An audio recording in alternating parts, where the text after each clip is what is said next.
an Unspoiled Network podcast. This is Unscrupled, covering Angel, Season 3, Episodes 9 and 10, Lullaby, and Dad. In these episodes, we're in the car, y'all. Woo! Welcome to Unscrupled.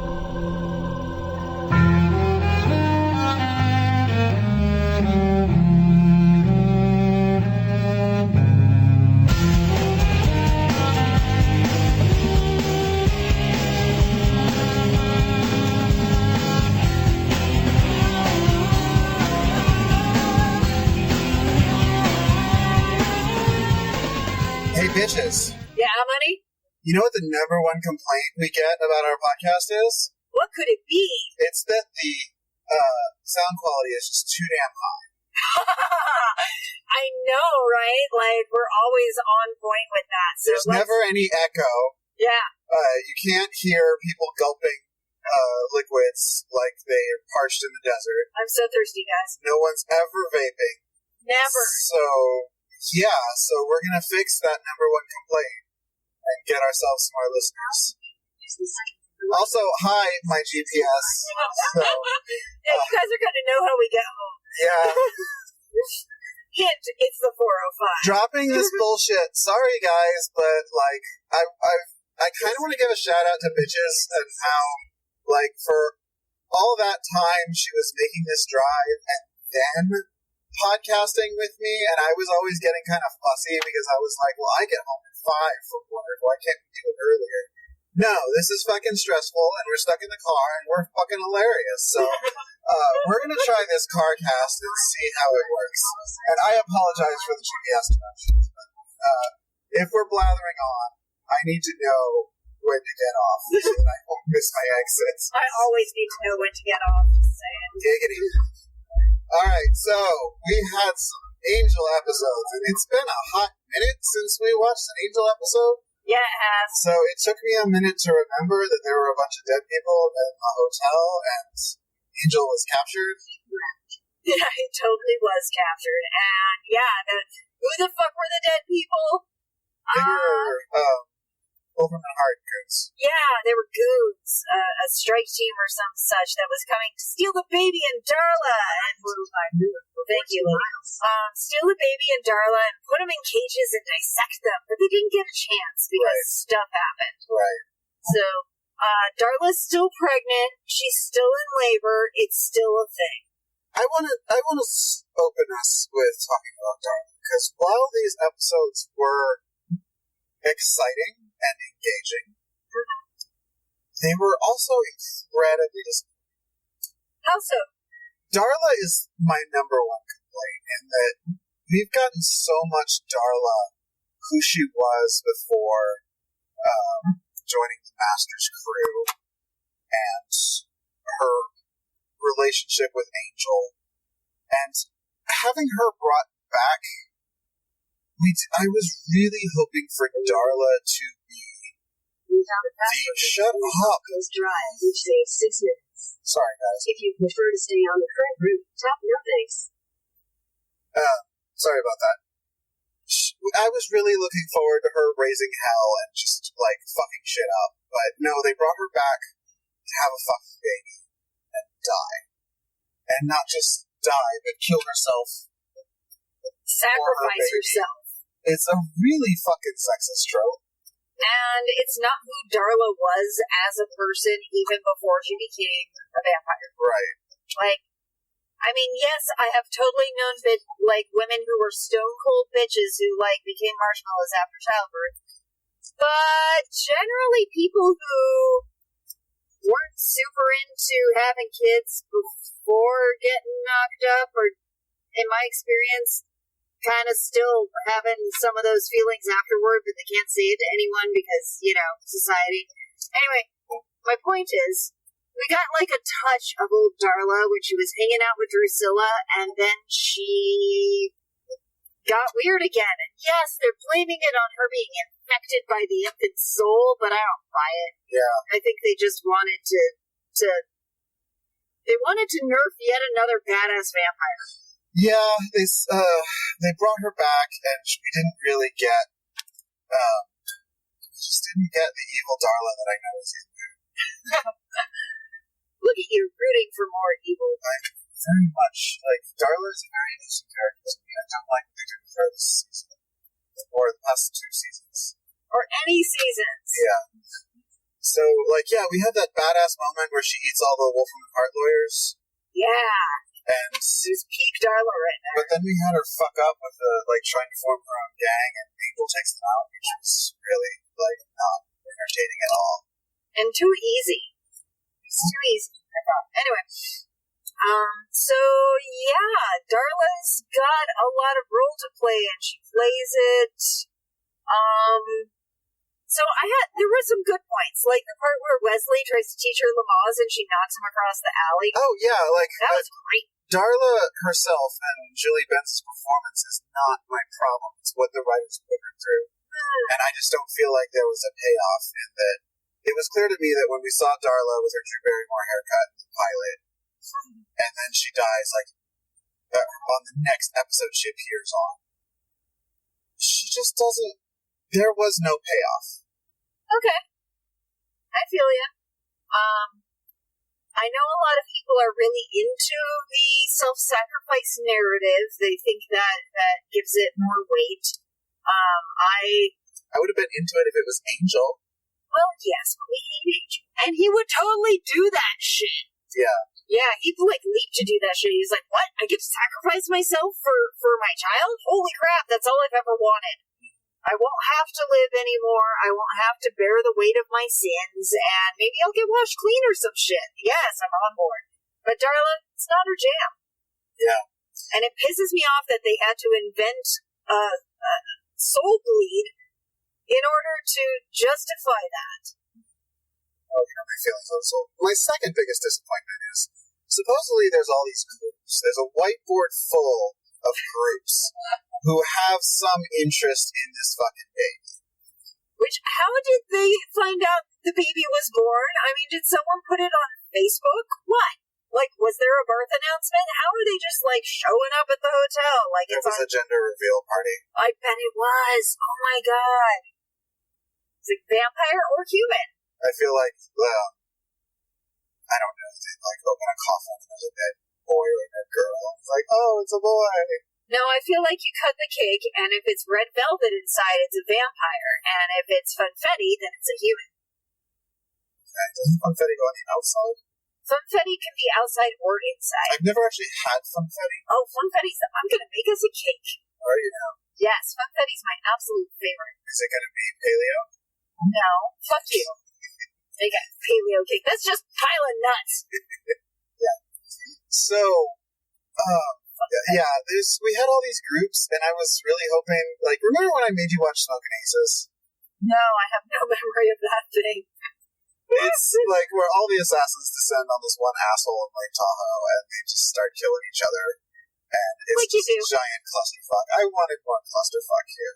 Yeah! This would have been great with more clusterfuck. Right.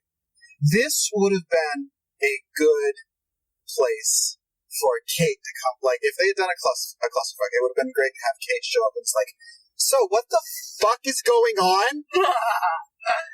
Nothing else from her. Just what the fuck?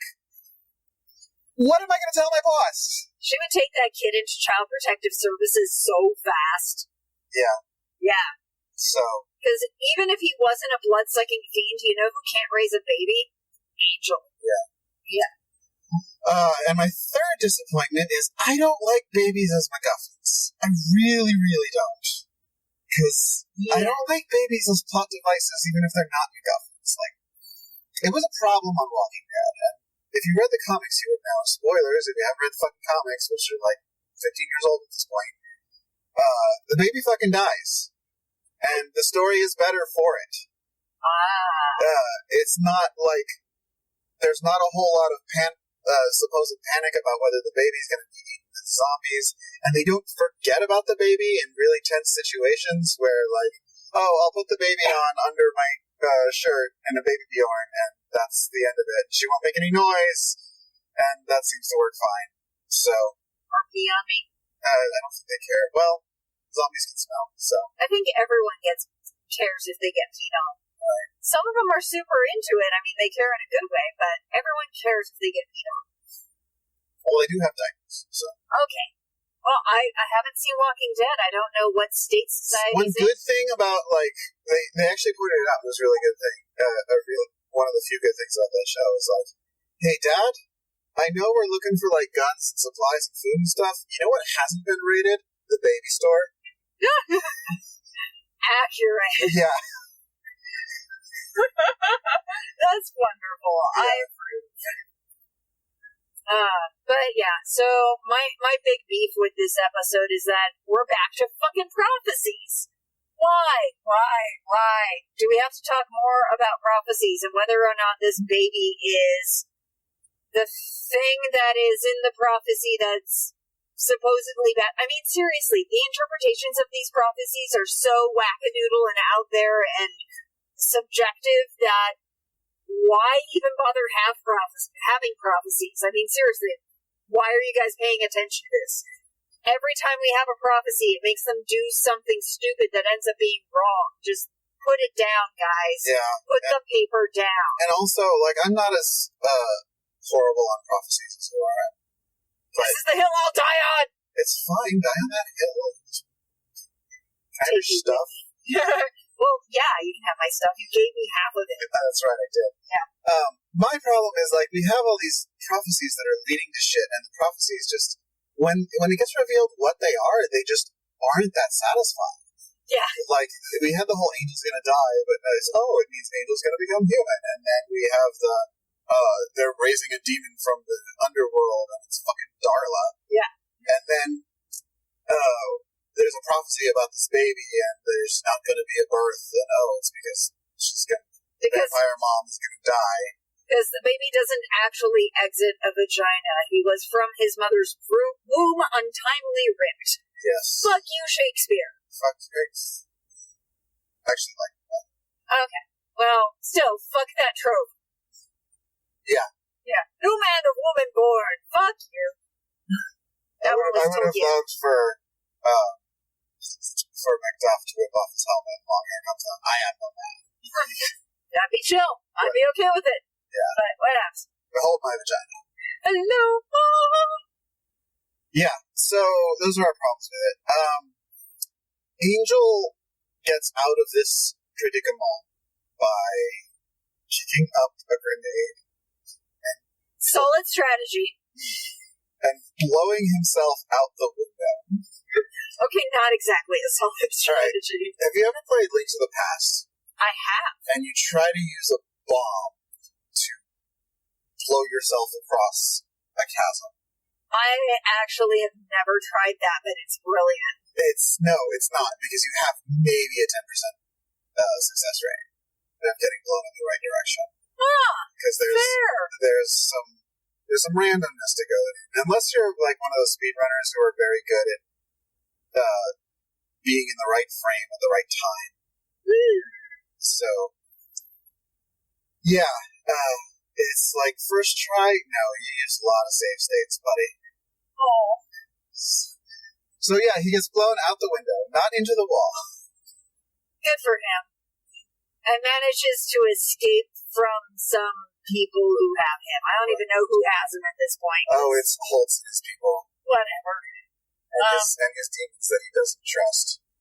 That he shouldn't have. Yes. He's Holtz. He's a vampire hunter. He's a man of God. He doesn't truck with demons, except for the ones he allows to put him to sleep. It's been a long time since we saw the first episodes. Is he a religious guy, or is he just doesn't like vampires? He is religious in the way that everyone was religious a couple hundred years ago. Like he speaks like a Bible-thumping guy, and he talks about the Lord and sin and things like that in a very real daily life way that we don't really do anymore in the continental U.S. unless your parents are super fundamental. Yeah, he just has that old-timey religion vibe. Right. And We do in this episode find out why he hates vampires so much. Yeah, and I kind of saw this coming in that I thought it was going to be the baby as a vampire, but no, it's the little girl. Yeah, which was a solid torture move on Angel's part, or Angelus's part. I mean, I don't think there's anything more heartbreaking than having to take your child that can talk to you and beg you, please, Daddy, no, and hurl her out into the sun. I was just worried about the inconsistencies because we've seen, like, when Angel was turned, his first target was his family. Yeah. So why didn't she try to bite her dad? Angel actually hated his family. Oh, okay. Yeah. His dad was a real dick and was always... But he loved his sister. Yeah. I forget what he particularly did with his sister, but I know he definitely hated his dad. Yeah. And to be fair to Angel's dad, Angel was a ne'er-do-well and a drunkard and really wasn't making much of his life. He could have been helping. He was a fuck up. Yeah. Angel is a world-class fuck-up from stem to stern, his entire life and unlife. Also, he was Liam. Right? What the fuck ever. Liam. I love us. Yeah. So he gets his ass blown out, and he goes to meet up with the rest of the crew, who are reeling from the fact that not only did Darla beat all of the bad guys while having contractions using the best weapon available, which was a fucking car, but she also stole it. Yes. They were being attacked by some, I don't know, bitches after she knocked Wesley unconscious. And seriously, when these demons came into the alley, Bunny was saying, just run them over with your car. Your car is the weapon. Actually, that was Girlfriend. That was Girlfriend? Okay. Yes, I was thinking it. You were thinking it. I could hear it in your I was saving it for the podcast. Oh, well done. But yeah, Girlfriend was like, hit them with the car. It's huge. It's American. It's fine. Yeah. But yeah. And, apparently Darla heard her and did that thing. Right. Good job, Darla. Yeah, so... Right at that point, Angel rejoins their group, and they're like, well, shit, we got our Angel. We got one vampire back and lost another. Fuck. I kind of resent when Angel is acting like Xander, which is what he was doing here. Yeah, that kind of goofball thing. Why do you resent it? It's not why I'm here. I don't think there's any part of Angel I like why you're here. I like it from Wesley. I even like it from Gunn if it's done properly. Yes. Let's be real. Gunn does it in style. And he's adorable. Yeah, he's really cute. Yeah. Cordy's not the type to do that. Cordy can get goofy once in a while, and she does it well when she does it.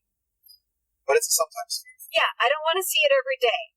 I want to see it like once a quarter. They're like pancakes. Yeah, just like pancakes. We're not going to explain that, are we?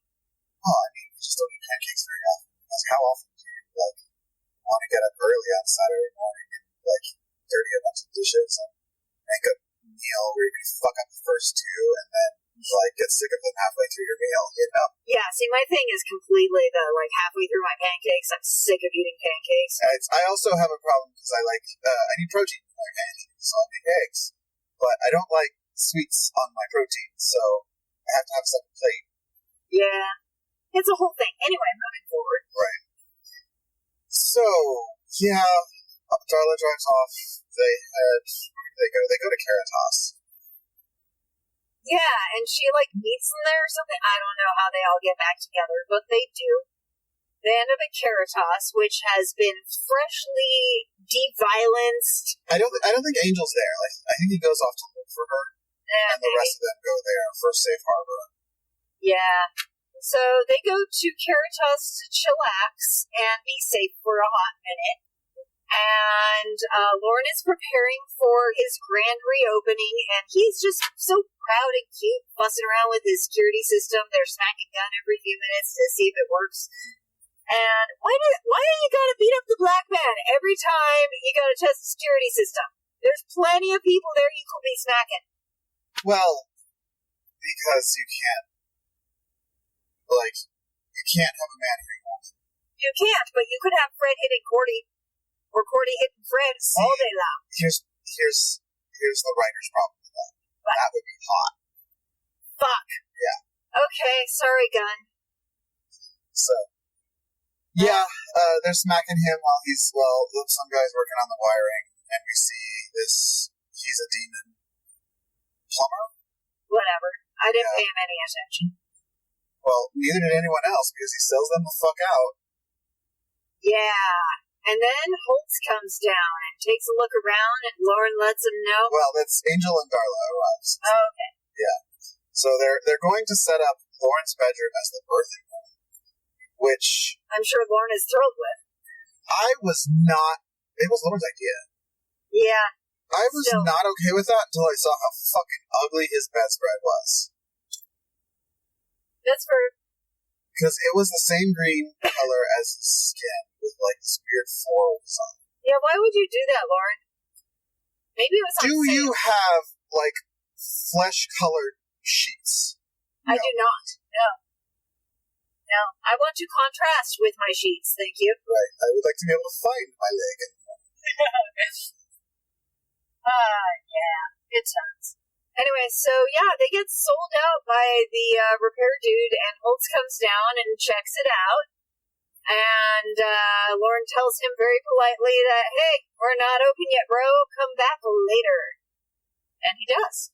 He comes back with a barrel that is going to blow up. But as he's leaving, he starts to hum a sweet, gentle lullaby. And Lauren picks it up and figures out what's going to go down and tells them all to run. Yeah, I'm not clear on how Lauren's singing empathy works. Oh, he can read their futures. Is it like a soul gaze? Kind of like a soul gaze, kind of like, it's like a little bit of seeing into their soul, but also seeing a bit into their futures as well. It just seems a lot more fortune cookie-y than actual future telling. Pretty much his powers do whatever the plot needs them to do. That's fair. Yeah, so they book it, place blows up. Time to go back to the fucking hotel. God damn it. Alright, so let's talk about Holtz meeting up with Lila. Yeah. I actually really like this scene, and I'm honestly starting to warm on Holtz as an antagonist. Okay. I love anything with Lila. Right. Yeah, Lila's surprisingly resilient, and also a really good antagonist. Yeah. Or, actually, I'd more call her a wild card than an antagonist. But I just loved the whole scene of her down in the basement going through records trying to figure out who the fuck Holtz is. Yeah. And then figuring out that the woman sitting there has an encyclopedic knowledge of every single thing in every single file. 5,000 records. Yes, that was amazing! Oh my god, I want one of those. It's too obscure to be a drag name. Yeah. But I just want one of those. That's all I gotta say about that whole scene. I really liked the interplay between her and Holtz, too. Yeah. She's just... Yeah, she's like, I'm a lawyer. You're a person of law. You know what? It doesn't faze him at all that she's a woman with a professional career. Yeah. And, like, that's a character detail I noticed. That's fair. So he's only had a few hours to process everything that's gone through, and it doesn't seem to bother him at all. That women can be things. Right. Yeah. Maybe he was woke back then. I doubt that. But then again, when you're woke back then, what can you do about it? Well, there was no Twitter. That's fair.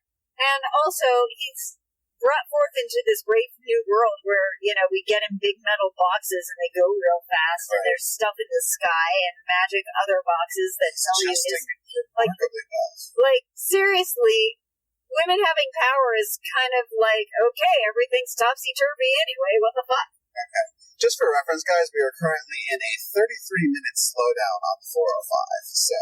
And passing a Hooters. Yes. Just a Hooter. Just a Hooter. Just a giant titty hanging out. Yeah, so I'm kind of feeling Holtz as someone I could see being around. Okay. wasn't last time. Well, in the next episode, he gets a sidekick, so we get to talk about that in a minute. We do. Yeah. And Lila reveals, like, she convinces him, like, no, I'm not sure. It's my fucking job. Yeah. You know? I'm manipulated. I don't love it. We could be allies here. And there's this moment that I kind of caught where he's like, "You're an evil person. I have a task that is dirty. You could be an ally, and I could turn everything." Huh. I don't know how much of it is just me projecting onto him, but yeah, it really threw me for a loop that he did not throw out any, like, wench or things like that. Oh. Not all men. So I might be projecting a lot more intelligence onto him than the writers have planned, but still, this is why I'm kind of feeling lost, this whole conversation. The fact that he wasn't an out-and-out misogynist for one conversation gives you hope for It's him. not that he was an out-and-out misogynist. It's like he's clearly having an antagonistic conversation with her, and he does not dig into that misogyny well at all. Huh. Not even to score cheap points. That's fair. Okay. Excellent. So, yeah.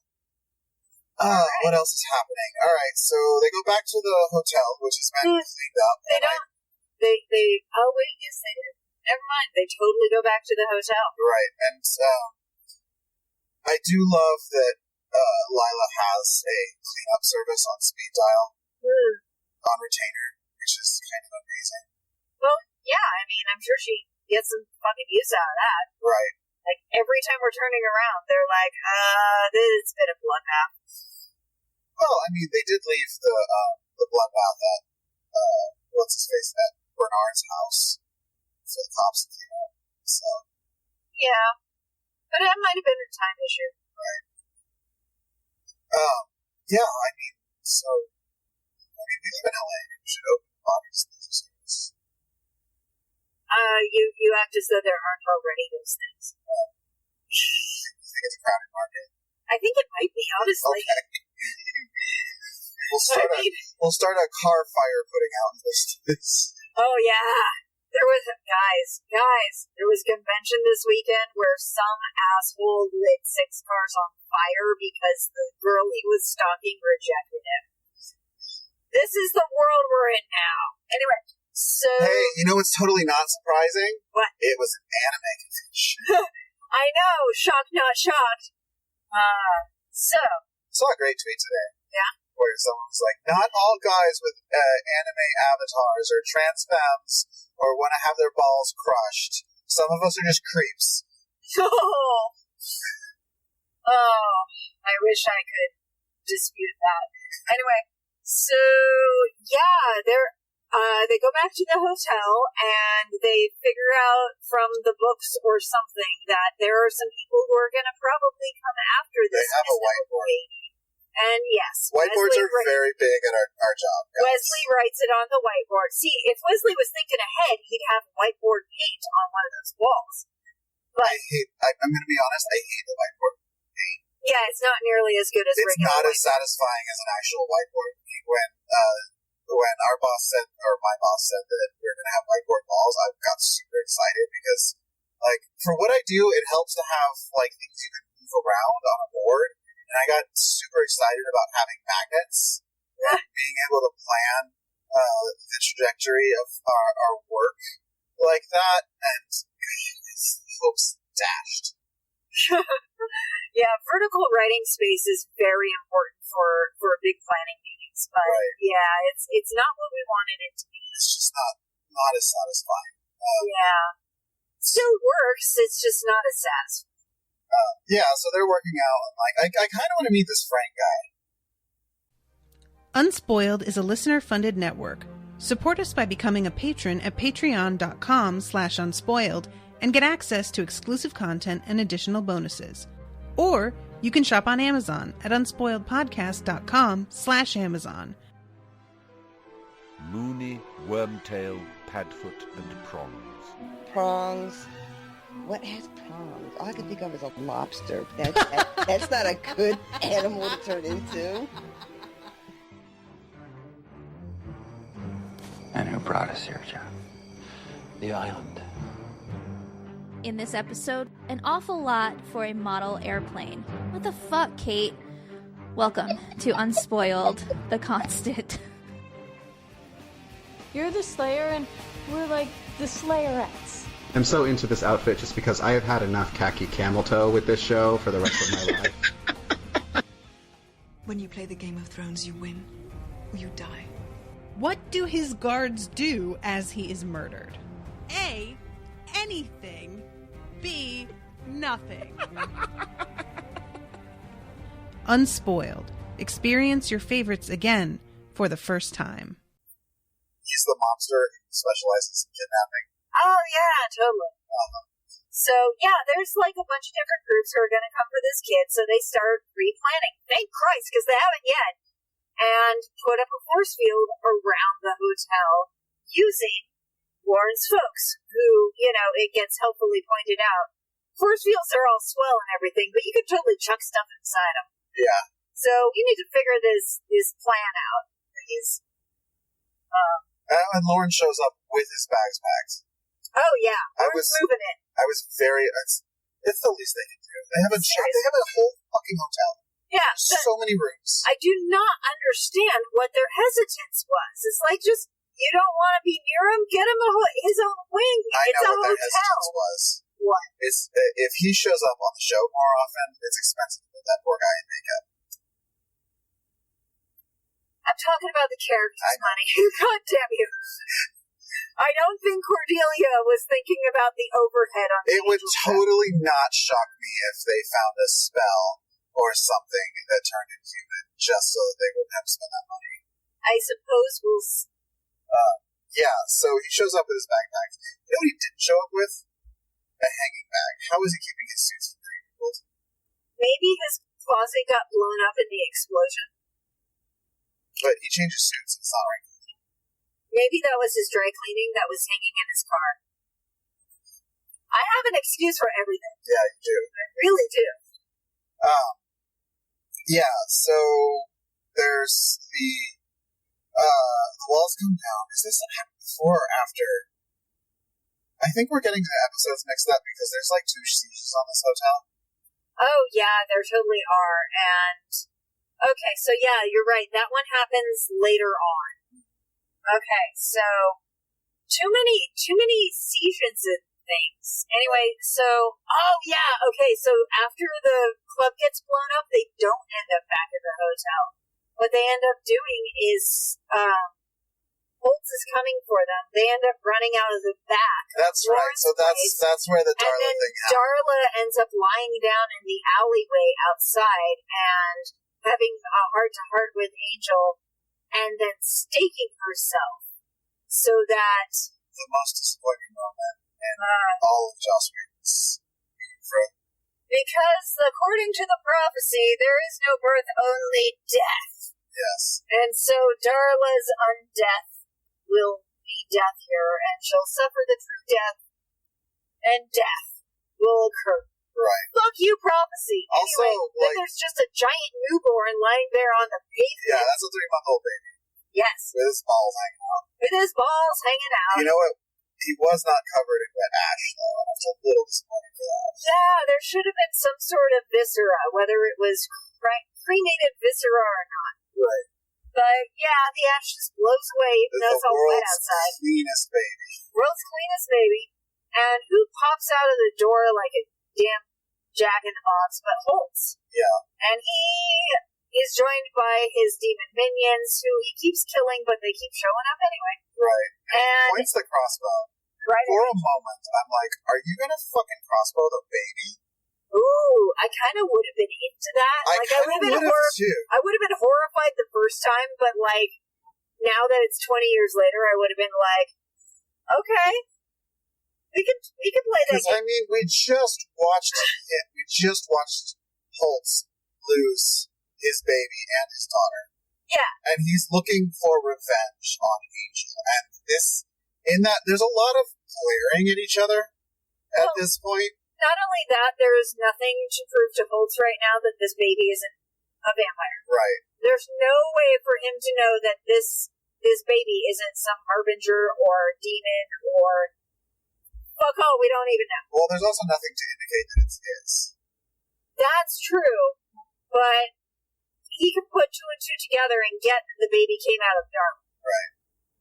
And he had to be angry that he didn't get to kill Darla. He had to be pissed. Maybe.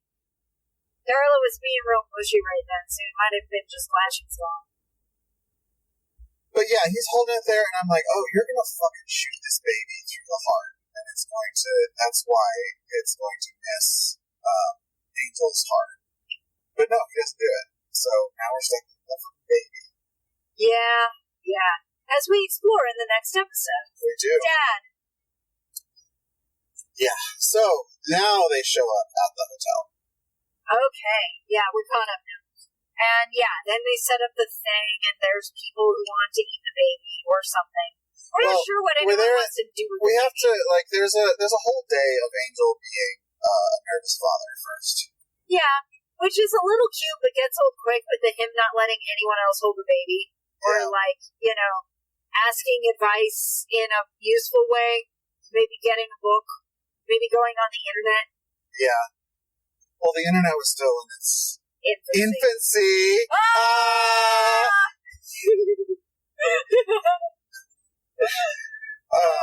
Yeah, so I think why? I remember like the internet of those days, and there was a lot of religious websites. There was a lot of and every page took 20 minutes to load. Yeah, you couldn't like really have really big images. There was a lot of Comic Sans. Anyone who put music on their website back in the 90s, I fucking hate you. Yeah. The hate has not dissipated. I hate you actively now. Here is my 7 Googlings fan page. Yeah. There's just a lot of like junk out there that wasn't really streamlined or good. Yeah, no actual information on the internet. Fine. Okay, whatever. Yeah, so... But he could have got a book. He could have had someone run out to Barnes & Noble and gotten any book. Right, so we have that conversation. Like, he won't let anyone hold it. He does the thing where he has to turn into a vampire face to make the baby stop crying. But that's like way at the end of the episode. That's the only thing that works. I'm just taking up the boxes. Okay. The box I want to get to is the only other person who has anything of substance to offer in this episode, in either of these episodes, is Courtney. Right. Because she's the one who says, like, hey, you're going to need to lean on us. Yeah. It takes a village, Angel. And I really, really love the way she gets that point across. Yeah. She is fucking brutal with his dumb ass because there's not time for him to be like this. Okay, there's so not time. This is the conversation I was talking about earlier, and you said that was for the cameras. What does that mean? Okay, it wasn't this conversation I was talking about. It's about the next conversation. Because while all of Angel's instinct is going on, Lorne is hearing a buzz. Yeah. He's hearing a buzz in the hotel. And he slips Angel a little note that we find out about later because Wolfram and Hart have bugged the motherfucking hotel from stem to stern. I don't remember that. Yeah, they've had it bugged for a while. That's how we found out about the body snatcher and Lila. No, I remember that. I don't remember them having this conversation. Oh yeah, it's Lila and Cheekbones standing in there and with one of the boss guys, and they zoom in on Angel's pocket while Lauren's slipping the note in that way that doesn't ever work with actual security footage because the cameras aren't that good. Right. Anyway, so they zoom in, they're like, that's where he got the note after everything plays out. But Angel says some shit to Cordy when he's bailing with the supposed baby. That's really fucked up. Okay, that makes a whole lot more sense now. Right. I was like, did you just like stuff the baby in a bag and put it in the trunk of your car when you're pulling this baby switcheroo? Yeah, he leaves the kid with them, but he can't let Wolfram and Hart know that.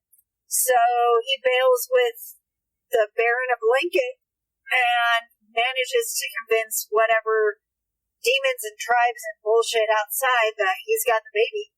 Right. And he draws them away. Like any good dad would do. Yeah. So the force field comes down because it's a full moon. Or something. There's a cult of cloaked people who like to eat babies. Whatever. I did not pay attention to any of these MacGuffins. Thanks. I want to point out that we eat a lot of takeout because it is currently 10 to 6, and we are still an hour from home, so we don't get a lot of time at home. That's a lot of work for a new kind of food that I want to try. To get all your friends together and go to this fucking hotel that's way the fuck out. Like, where's it supposed to be? LA? Like over the ground. That's true. Also, apologies for the sound quality getting worse, guys, because it's raining super fucking hard. Yeah, the one time it's raining in California, it's today. Yeah. So I'm turning the windshield wipers up. I'm sorry. This is going to be a weird episode, guys. I mean, like, this is how committed we are to, like, giving you guys some real-ass content, though. It's true. Yeah. Yeah. This is also how committed we are to, like, not having enough things to do when we get home. Because it's been a very stressful couple days.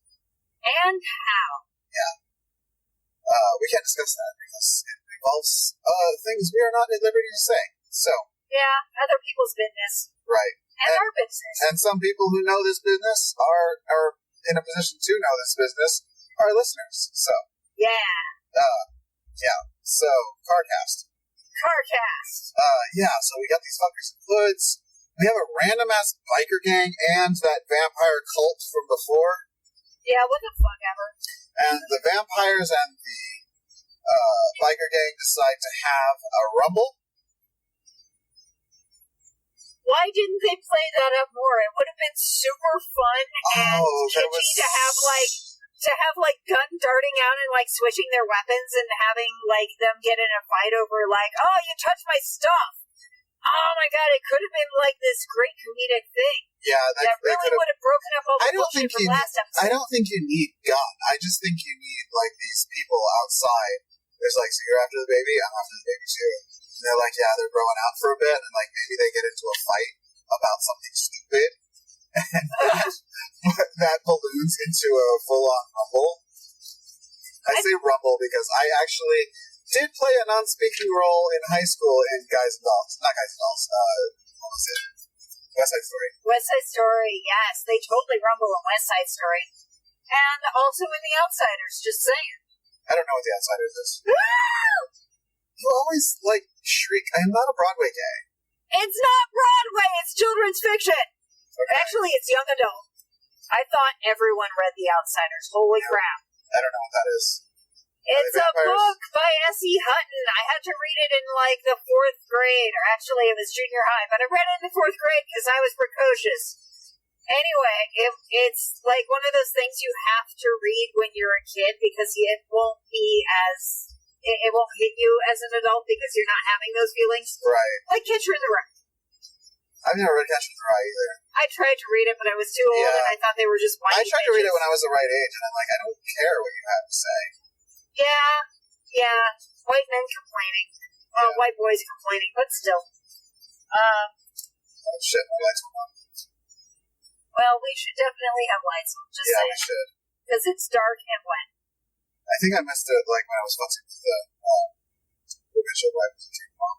Oh, that's the thing, yeah. So, this is what commuting with bitches and money is like. Yeah, every day, guys. Yeah, so there's this rumble having just so many missed opportunities for comedy.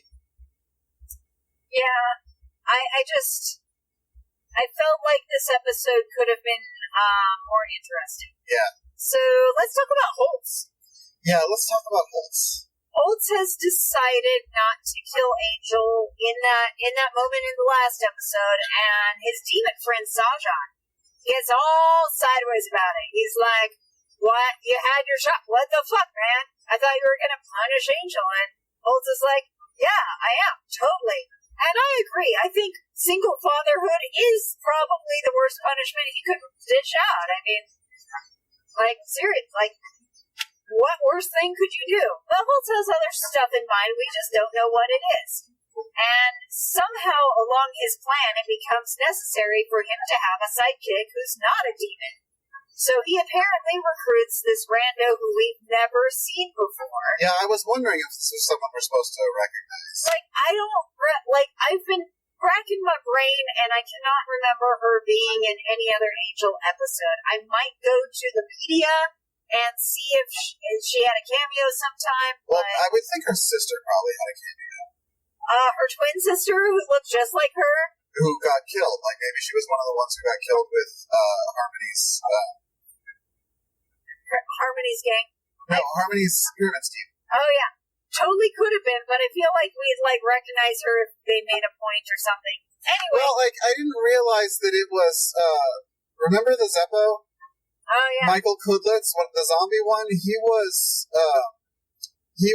killed when the zombies attacked, Buffy's party. Ah. So, okay. Yeah. So it's quite possible they resurrected an extra to play this part. That's fair. I just have no recollection of her ever being a thing, or her dead sister. But vampire attacks apparently happen all the time. Yeah. Because bitches gotta eat. Right. So Holtz he poisons the drinks of his demons. Yeah, he does. Because Holtz is not particularly attached to demons. These don't seem to be demons that have any particular value, moral or otherwise. Yeah, they're just kind of thugs. Not even thugs. I feel like thugs is too much. They're just muscles somehow. Yeah, they're drips. They're dumb. Yeah. And he decides that what he needs is a posse of vampire hunters that he used to have. But this time, he wants it built with people who have lost loved ones. Yeah, he wants them to really have skin in the game. This is an antagonist relationship I am behind. Okay. And then,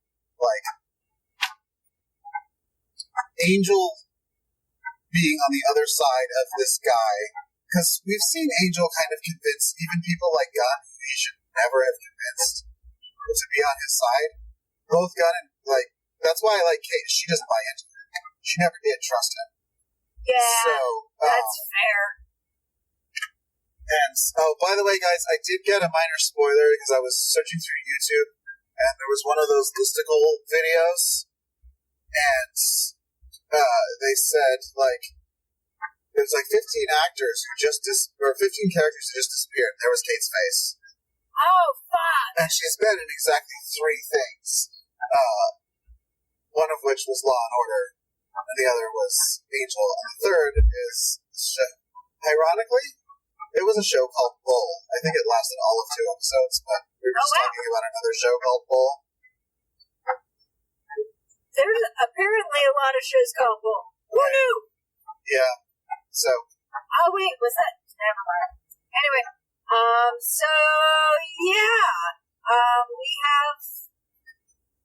we have Holtz recruiting some chick who has the makings of vampire hunter, and that's kind of all we get from them. Right. Just like the recruiting scene, and she's on board. She is. I like that she takes a little bit of convincing, not that she wants to kill vampires, but that Holtz is worth her fucking time. Yeah, I'd like show me your resume, dude. It's how many vampires have you actually killed? Because seriously, have we seen Holtz kill a vampire yet? I don't think so. He says he's a vampire hunter, but is he killing them? Holy shit.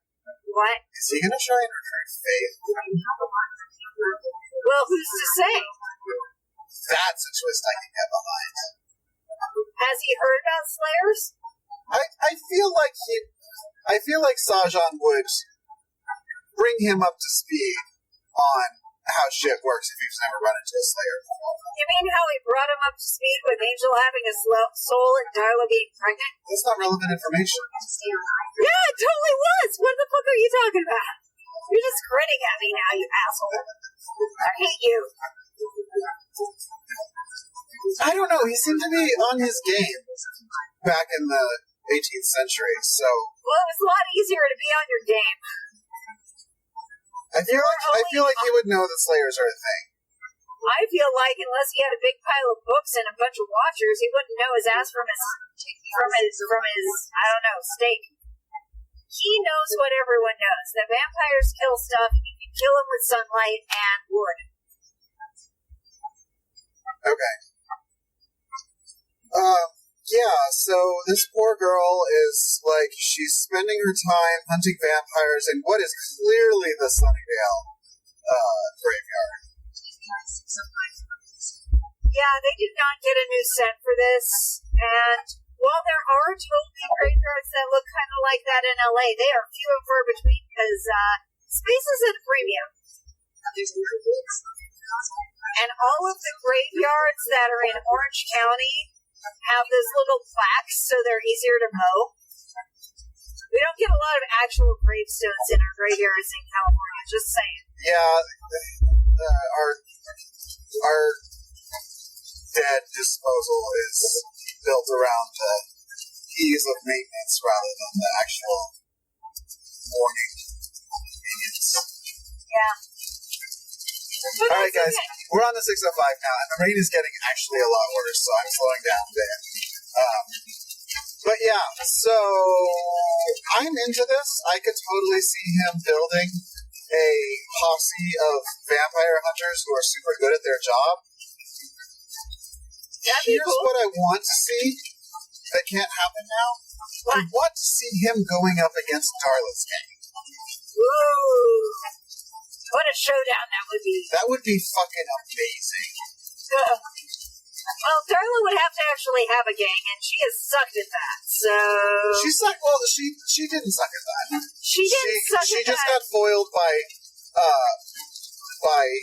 Angel because he ruined her recruiting scheme. Okay, yeah. And then lit them on fire. Sometimes you gotta try a couple different avenues to getting your crew together. It was her practice pancake. Okay, that's fair. Within 20 years' time, I feel like she would have had a solid group around her. Right. And let's face it, 20 years is nothing to a vampire. Yeah. What else? We've discussed the Files and Records lady, which I'm really hoping she shows up again because that was really cool. That was so fun. Like, I didn't expect Wolfram and Hart to have something that fun. Yeah. Okay, I did because I've seen it, but the first time I did.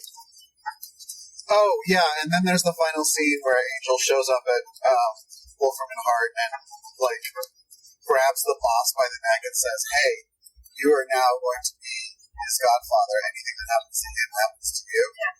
My son has a tiny scratch on his cheek, and funnily enough, you now have a corresponding scratch.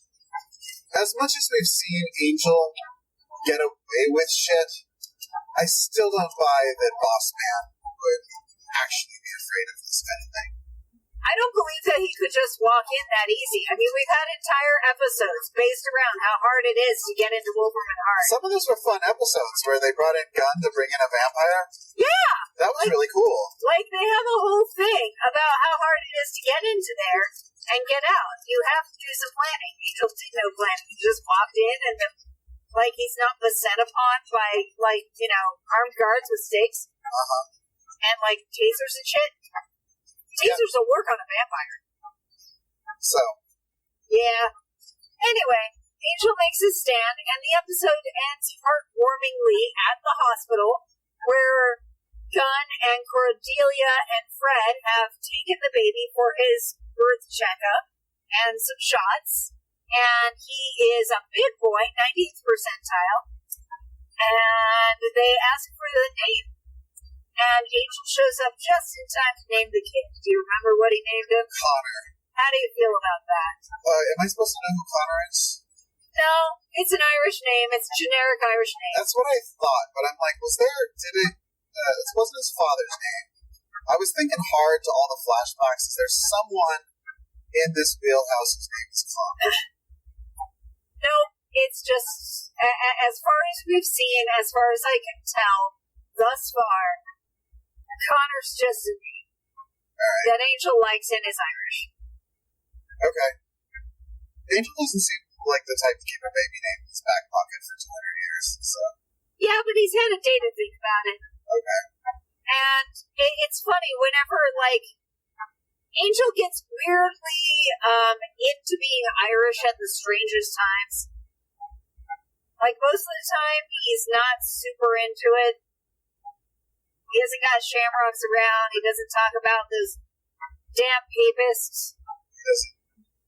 Papists. Well, depending on which part of Ireland he's from. Yeah.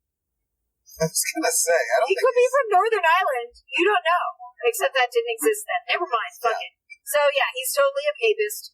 Except that he's a vampire and abhorrent to God. Sure. Yeah, and those are our episodes. So, what are the next episode titles? I don't know. Well, you're gonna have to pull it up on your phone, because my ass is driving. Yeah, it is. Are we looking up for our next Buffy episode title? No, we're looking up Angel. Okay. Hang on a second. Gotta go back on my browser. That's alright, I'll edit this out. Okay. So our next episodes for Angel are gonna be called Birthday and Provider. I hate both of these because they're clearly about this fucking baby, and I want it to die as soon as possible because I don't care. And I don't want the plot revolving around the stupid baby. Yeah, can we not add a kid on Angel? You guys know about the add a kid phenomenon, right? Yeah. Yeah. And he's just pumps up cuteness right in there. Guys, this is a show about death. We don't need an add a kid. We don't need baby. Alright, y'all. So, we're glad to be back. I'm gonna miss Darla, but at the same time not, because the writers clearly don't know how to utilize her properly. Yeah, I'm gonna... Because the only thing worse than not having Darla is having Darla and the writers doing stupid shit with her. I'm gonna miss Darla's hotness, because she brought an unapologetic hotness that I really value in any show. Okay. And yeah, we got that with Cordy and Lila, but I'm a more the merrier guy. Okay. Yeah. Who on the Buffy side is unapologetically hot? Crickets, yo. Crickets. Not Tara? No, Tara is not about being hot. She's about being gentle and loving and motherly. How about Vampire Willow? Vampire Willow was unapologetically hot. She was violently hot. She was violently hot. Yes. Faith was unapologetically hot, but she's not on the show currently. I still haven't forgiven her for the roll-up pants, but... I thought the fruit roll-up pants framed her buttocks rather well. Okay. In a very respectful way. Alright, so that's our show, guys. Thanks for listening. Sorry about the quality. We're not gonna, we haven't decided if we're gonna keep doing this on, in the car, But we're trying it out. We're trying it out, and we probably should have tried it on a night when it's not raining, but to be honest, we got shit to do when we get home. We're gonna fight with the washing machine. Yeah, we are. We may break up. I have a plan. We'll talk about it later. Okay. Alright, let's say goodbye. Bye!